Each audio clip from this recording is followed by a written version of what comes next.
In this video, I'll show you the easiest ways to clear app cache on your iPhone without losing your apps or data.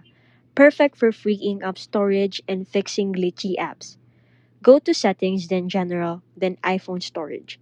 Find the app you want to clear cache for and tap it. Select Offload App. This removes the app but keeps all your data and documents.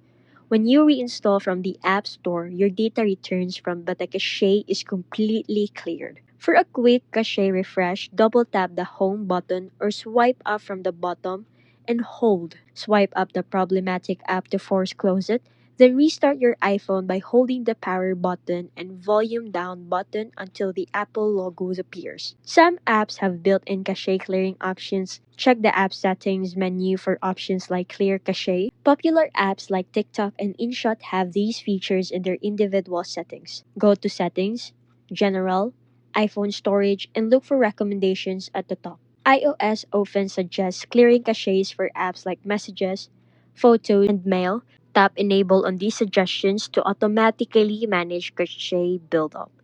These methods will keep your iPhone running smoothly without the hassle of deleting and reinstalling apps. Try the offload method first for stubborn apps and use force restart for quick fixes.